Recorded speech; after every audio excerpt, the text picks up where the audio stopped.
Hi everybody, it's Mrs. Ellsworth. So what we're going to be talking about today is how to measure. Okay, and you might be thinking like, well, I know how to measure. I've been taking math class for a while. It's not the same. Because in math class, we would actually go and, here is 49, here is 48. This one right here is 48.1. You can write on yours. We're checking to see how large this piece of green paper is. Here's 48.2. Okay, so these measurements, so each line, each graduation, each calibration, we also call it too, is calibrated.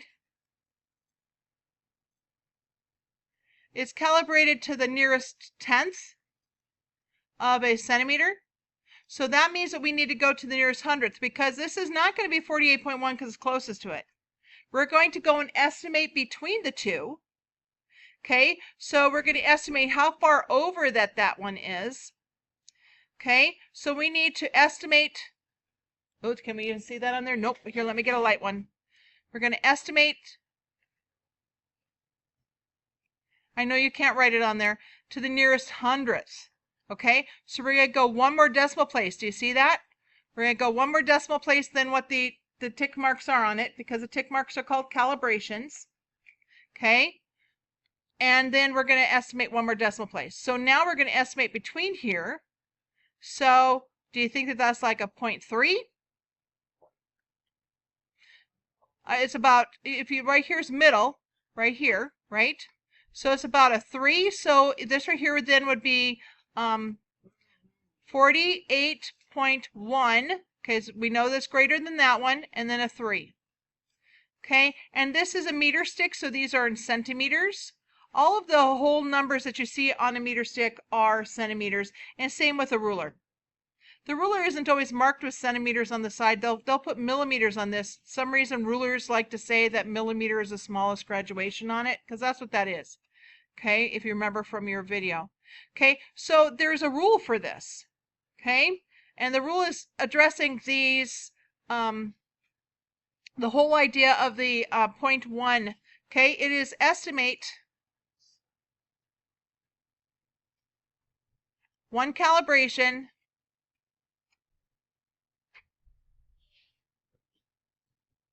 beyond.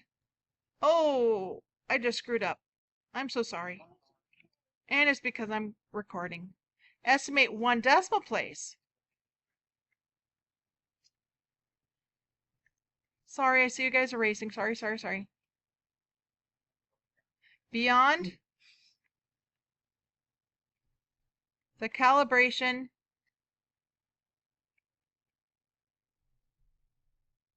of the instrument.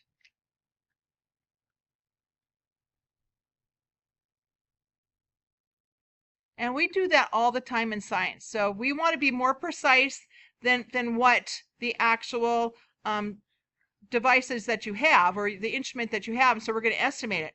Now I got to tell you something. Let me wait for some pencils to catch up here.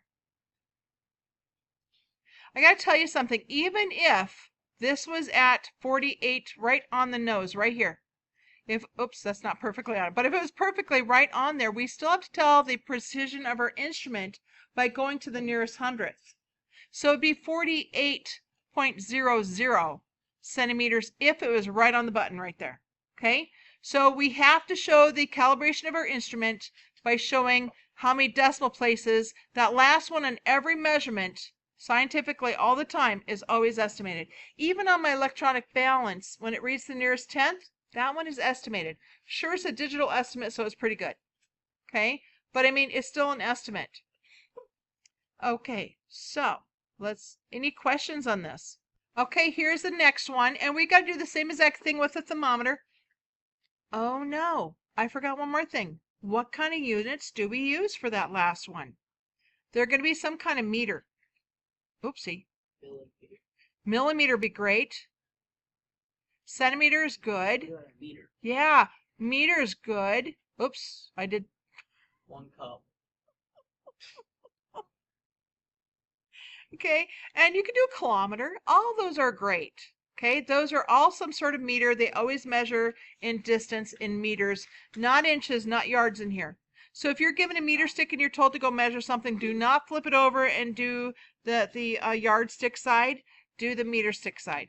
And I got to tell you, I don't know why the U.S. hasn't changed to it yet, because it's so much easier. Even my cousin who measures the size of diamonds, they do theirs. He does his now in millimeters also, and most diamond people are doing that too. I didn't know anything about diamond people, but anyways, he says just so much easier because everything is a tenth. And so it's easier than the 32nd. It's easier than halving a 32nd to, a 16th or whatever. So it's easier for him. Okay, so now we're going to look at this one. We've still got that same rule. We're going to estimate between here, and this one right here is 30. Okay? This one right here, what is this one going to equal? Is that 30.1 or is that 31? 30. Yeah, there's 10 lines between here and 40, so this is going to be 31 right here. Can't see it. Okay, so we've got to do a 30 point something, don't we? Okay, does that look like it's halfway or a smidge under half? I think it's a smidge under half too. So we have to do our rule again. We have to estimate between the calibration of the instruments. Okay, so let me move that. Okay, and so we will do that. And when we're measuring temperature in science, we do it in Celsius. Okay, so here we go. We've got 30. And it's just a little less than half, so it's going to be 0.4. As degrees, you can put this capital C if you want it here or not. It's up to you.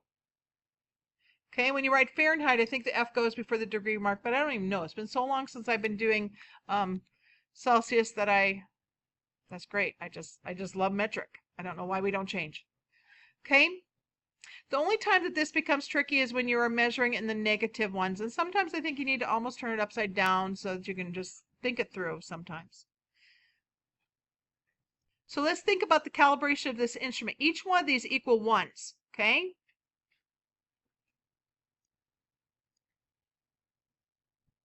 So you need to go one more decimal place in that. So that would be the 10th, right? So we go one more. So it'll be to the nearest 10th. So that's why we went here. This shows how accurate our thermometer, or excuse me, precise that our thermometer is. We've got, so if it was right on the nose of 30, it would have to be 30.0. It's not like math where you don't worry about those zeros. In science, we worry about them. They are significant is what we actually call them. Okay, it's okay if I move on to the next one? Anybody still need more time? Okay. Okay, so this one's got a little more trick in it. Do you see what's a trick? We've got a curved water line here. Okay, and that curved is a problem. We do not go from the top. We actually go from the hair of the bottom there. Okay, so we still have to do our rule. We have to estimate again. Okay, so we'll do that. Okay, we got to figure out a lot more. We got to read from the bottom of the meniscus. That's what that thing is called, the meniscus. Meniscus. It helps me spell it right. Meniscus. Not one man. It's the curved water line.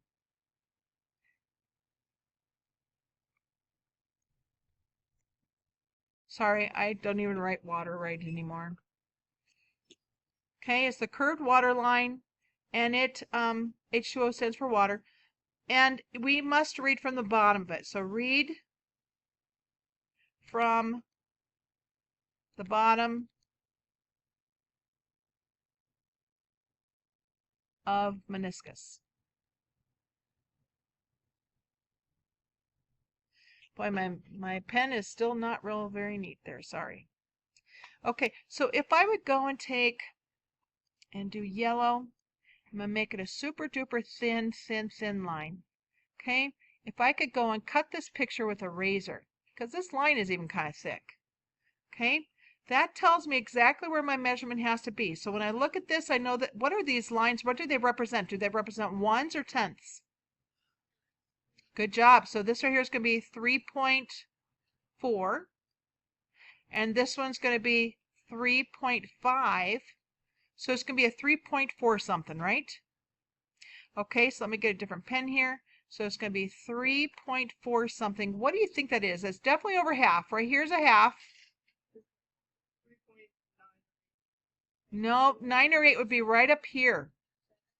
Okay, I thought 7 was good. 6 was even good too. I thought that it was hard to tell the difference of the two. Okay, so I'm going to put a 7 right here. So milliliters is our unit. So the question is, what if, like one of the students in here said a different number. He said 6. Okay, what if your eyeball estimating is a little bit different than mine? So that's a problem. That's why we say that it's a little bit uncertain. So you can go up one number, the very last digit, or else you could go down. So 3.46, 3.48, those are also completely correct too, because it's an estimate.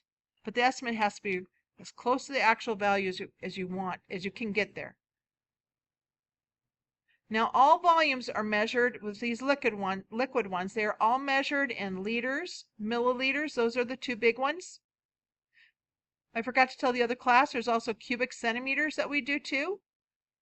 Okay, sometimes we measure the volume of a solid, and so we can do it that way too. I need to remember to tell the other class that. But these are the two big ones, especially milliliters in here. All of our graduated cylinders in this class measure milliliters. Let's go look back at that last one in just a moment here. Hold on. Okay, so let's just go back and look at this one. So if you did 30.5 or 30.3, you'd be correct. Okay? Because you could go up or down one. Up one, and it's always the last digit to the right. Down one too. So it could be a 30.3 or a 30.5, and you'd be totally correct. Okay, on this one right here, you could be a 48.13, 48.12, 48.14.